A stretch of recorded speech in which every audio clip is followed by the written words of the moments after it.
আমার অবস্থা ভালো না, আমি চোখে দেখি না। চিকিৎসা বিষয়ে মনে করেন ওষুধ বাইরে থেকে কিনে খাওয়া লাগে, ওষুধ এখন বর্তমান বাইরে থেকে সব ওষুধ কিনে খাওয়া লাগে, খালি না পায় আর গ্যাস্ট্রিকের ট্যাবলেট দেয়। সন্তানদেরকে আপনারা দেশের বাইরে চিকিৎসার জন্য নিয়ে যেতে পারছেন না, সরকার কি দেউলিয়া হয়ে গেছে? যদি হয়েও যায় তাহলে বলতে চাই অন্য সবকিছু বাদ দিয়ে তাদের চিকিৎসাটাই আগে করুন। তাদের উপর দাঁড়িয়ে আছি আমরা, তাদের উপর দাঁড়িয়ে আছেন আপনারা, নিঃশ্বাস নিতে পারছেন। তা নাহলে আপনি থাকতেন আয়না ঘরে, আমরা থাকতাম কবরস্থানে। যাদের হাত পা চোখ বিনিয়োগে এই দেশ পেয়েছি, তাদের চিকিৎসার জন্য যদি বিলম্ব হয় তাহলে আমরা যারা বেঁচে আছি আমরা লজ্জিত, আমরা লজ্জা বোধ করি। হ্যাঁ, কিছু জিনিসে অবশ্যই সময় লাগবে। রুগ্ন ব্যাংকিং ব্যবস্থাকে সুস্থ করে তোলার জন্য সময় লাগবে, আমি বুঝি। কৃষি খাতকে উন্নত করতে সময় লাগবে, আমি বুঝি। পাচারকৃত টাকা উদ্ধার করতে সময় লাগবে, আমি বুঝি। কিন্তু সামান্য কিছু লোকজনকে বিদেশে চিকিৎসার জন্য পাঠাবেন বা এখানে পুনর্বাসন করবেন, এখানে চিকিৎসা দিবেন, এটার জন্য এত সময় লাগবে, এটা তো আমি বুঝি না। তাহলে কেন তারা 20 দিনের মধ্যে আপনাদেরকে স্বাধীনতা দিল? আমি জানতে চাই না একজন নাগরিক হিসেবে গণ অভ্যুত্থানের কে ছিল মাস্টার মাইন্ড? আমি জানতে চাই কারা ছিল কন্ট্রিবিউটর। আপনারা তাদের থেকে জিজ্ঞাসা করুন তারা কি চায়। যদি ওটা জানতে না পারলেন তাহলে স্বাধীনতার অর্থটা কি?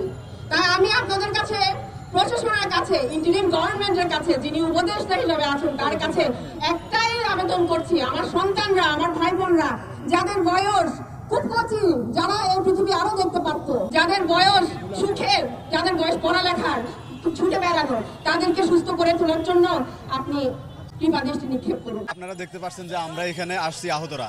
এগুলা দেখে আমি আমার গভর্নমেন্টকে বলতে চাইতেছি যে এগুলা দেখে আমাদের যে নেক্সট জেনারেশন আছে তারা কি ভাববে, যে আমরা হয়তো দেশের জন্য, দেশ সংস্কারের জন্য নামে ভুল করেছি, এরকম কিছু ভাববে তারা। তবে তাদের জন্য বার্তা হচ্ছে আমরা কিন্তু ভুল করি নাই। আমরা দেশের প্রয়োজনে, জনগণের প্রয়োজনে আমরা আবারও দেশে যুদ্ধে নামবো ইনশাল্লাহ, যদি কোনো স্বৈরাচার আবারও দেশে আসে বা দেশে জন্ম নেয়। 160 জনের একটা সমন্বয়কের লিস্ট হয়েছে, সেখানে কোনো আহত আছে, কোন চক্ষুহারা আছে, কোন পাহারা আছে?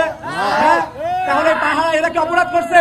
আমাদের এখানে এসে কথা বলা কেন লাগতেছে? কেন নামছি রাস্তায়? কেন এখানে কথা বলছি? এখানে তুমি উচ্চবাচ্য করো, তোমার সাহস কোথা থেকে আসছে?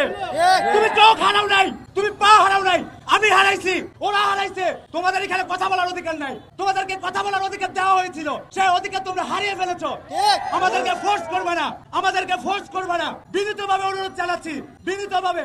দেখেছি এই দরবারে ঝুলন্ত অবস্থায়, কোনোদিন ক্র্যাচে ভর দিয়ে হাঁটেনি, দু চোখ ধরে পৃথিবী দেখেছে। এই আন্দোলনে তারা এই রাস্তায় এখান থেকে শুরু করেছে, তারা আজকে এই অবস্থায় রাস্তায় আসতে চায়নি। তারা তো অসুস্থ, তারা রাস্তায় আসবে কেন?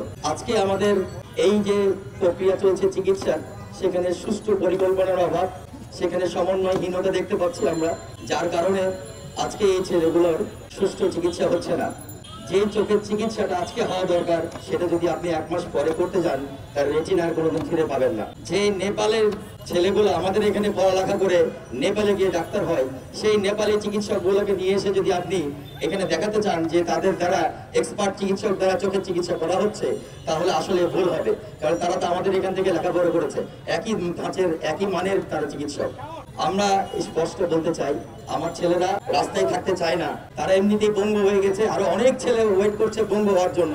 আপনারা দ্রুত ব্যবস্থা নেন, দ্রুত তাদেরকে একটা বড় বাজেট দেন তাদের সুষ্ঠু চিকিৎসার জন্য। এবং আমি জানি সমন্বয়কদের কাছে, মাননীয় সমন্বয়কদের কাছে লিস্ট আছে যে কোন কোন ছেলেকে বিদেশে চিকিৎসা করালে তার সুষ্ঠু চিকিৎসা হবে। সেই লিস্ট ধরে ধরে তারা বিদেশে পাঠাক। যে দেশে পাঠালে তার চোখ আবার ফিরে আসে সেই ব্যবস্থা করুক, যে দেশে পাঠালে তার পা আবার লাগানো যাবে, একটা কৃত্রিম পা লাগানো যাবে, সেই ব্যবস্থা নেওয়া হোক। আমরা এটাই চাই।